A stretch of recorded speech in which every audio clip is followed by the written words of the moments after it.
সত্যি আমাদের ওয়েস্ট বেঙ্গলের মধ্যে এত সুন্দর সুন্দর জায়গা আছে, আমরা কিন্তু সময় করতে পারি না যে এইসব জায়গাগুলো ঘোরার। সো যাই হোক, শিলিগুড়ি থেকে আমরা দার্জিলিং রওনা দিয়ে দিয়েছি। খুবই সুন্দর জায়গা। আমি তো ফার্স্ট টাইম, তো খুবই ভালো লাগছে। এই যে দেখো চা বাগানে ভর্তি। দার্জিলিং মানে এই তো চা বাগান, তাই না?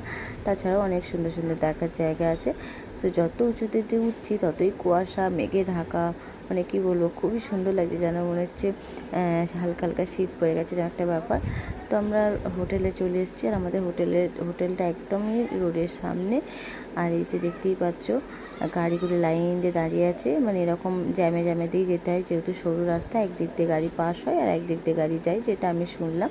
এরম না, এই 3-4 ঘন্টা করে লাইনে দাঁড়িয়ে থেকে থেকে যেতে হয়।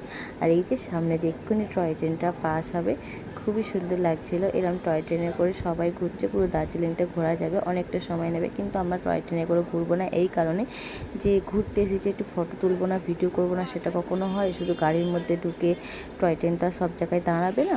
তো যাই হোক, সেই জন্য আমরা টয় ট্রেনটা স্কিপ করে গিয়ে আমরা শুধু গাড়ি করেই ঘুরবো, কারণ না সব জায়গায় নামবো, দেখবো, একটু ভিডিও করবো, ফটো তুলবো, তবেই না ভালো লাগবে। তো চলো, এইটা ছিল দার্জিলিংয়ের। আবার নেক্সট ভিডিও আসছে।